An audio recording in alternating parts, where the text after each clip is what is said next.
Well, good morning. I am House Minority Leader Lisa Demuth, and today's forecast shows that we are still on the verge of a deficit. I know you heard differently, but I want to walk you through that process. That deficit is due to the reckless, irresponsible, and unaffordable spending spree last year. The state is still spending $1.5 billion more than it is taking in. When you look at your family budgets, if you are spending more than you are actually taking in, that results in a future deficit. So despite a continually growing economy, there still isn't enough tax revenue to meet the DFL's spending demands. This goes to show that we have a spending problem in Minnesota, not a revenue problem. Republicans have been warning since last session that this rampant spending will only hurt Minnesotans, and this forecast today does prove that.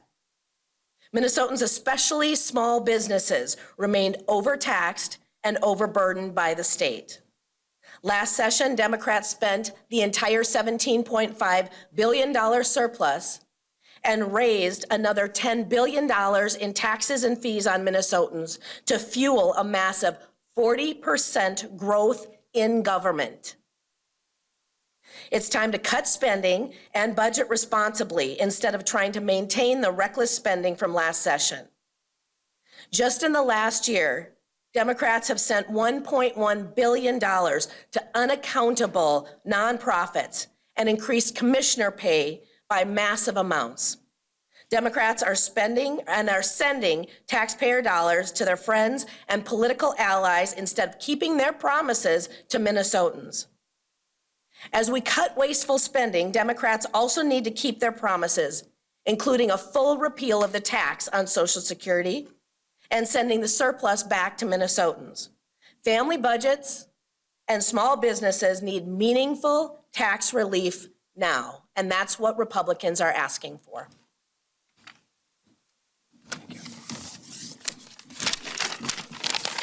Thank you, Leader Demuth, and thank you for coming out this morning. It's great to see you here. I'd like to thank the MMB team too as well for the work that they put in this forecast. They really had to work overtime to make this look as good as possible. There's really no leaping over it. The tax and spend policies that Democrats have proposed over the years and put into law are causing our state to go into this boom and bust cycles. Democrats continue to entertain more spending this session, while state officials, as we heard today, are urging caution on our state spending. Meanwhile, Minnesotans are still struggling with $10 billion of new tax increases after last session, $10 billion to our families. Senate Republicans are working hard to repair that damage done by Democrats, and we're continuing that work this session. We'll hold the line on new spending and support modest, common sense bonding bill, given that it doesn't max out the state's credit card, and also the substantive work within that is focused on Minnesotans.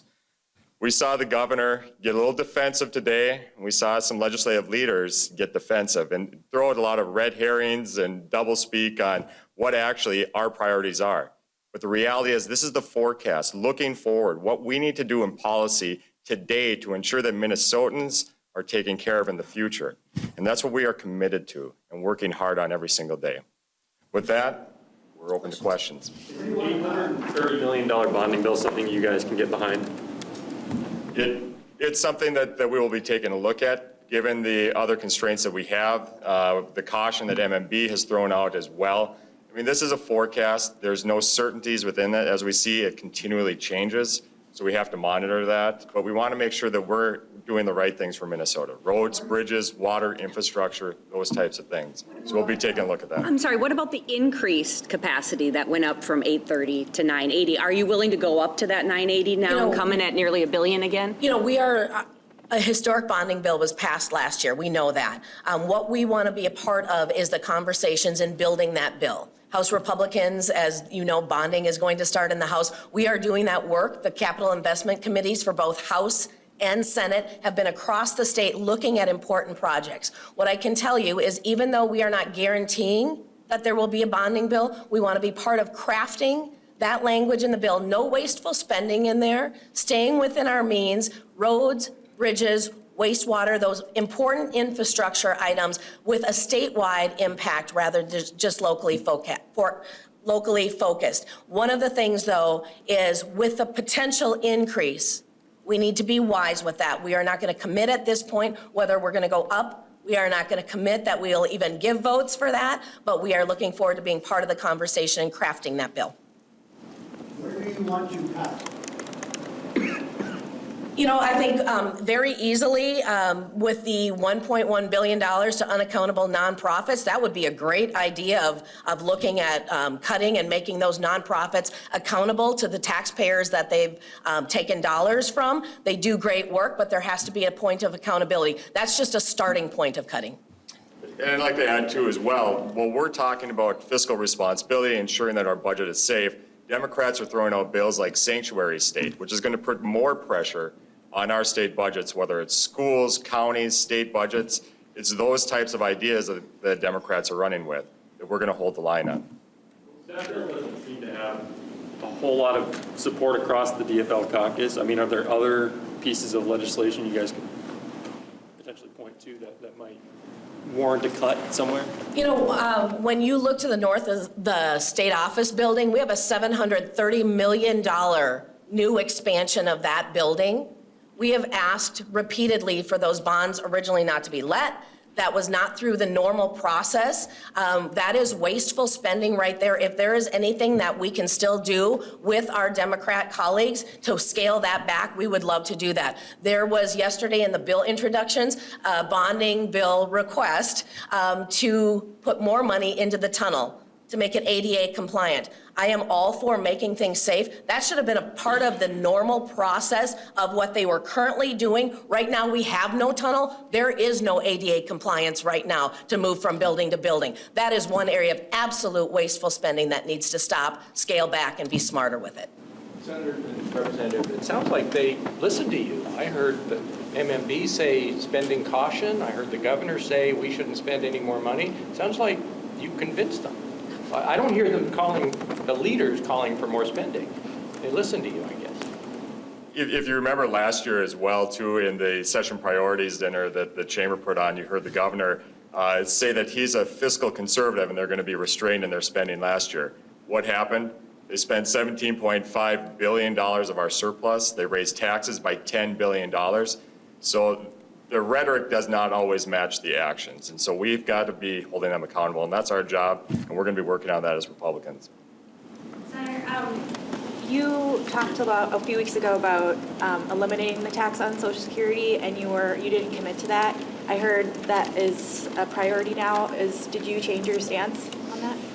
On the Social Security tax? Yeah, a couple weeks ago you didn't fully commit to eliminating the state tax. I don't recall fully committing to that because we don't have the budget for that right now. As we talked about, Democrats in the state have completely spent the surplus and put us into a structural deficit.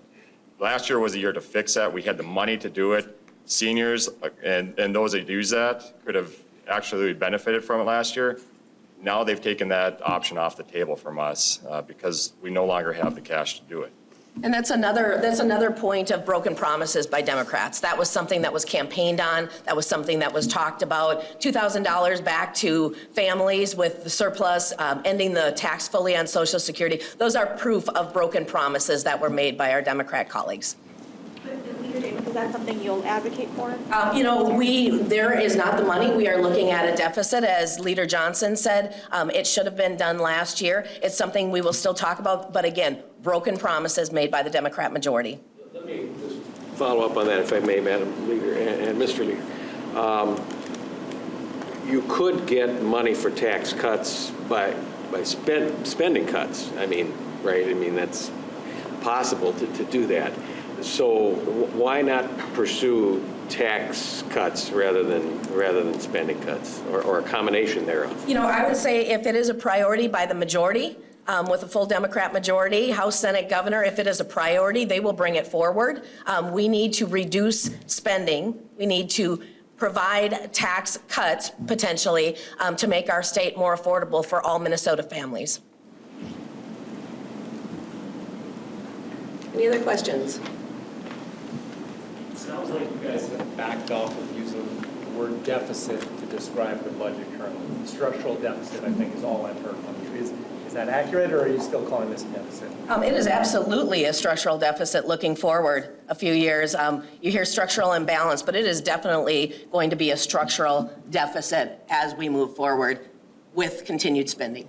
Looking ahead to next week, the DFL leaders just said they think there'll be bipartisan support for the SRO bill. Do you both foresee members of your caucus voting for that? Sounds like yes, but just ask, yeah.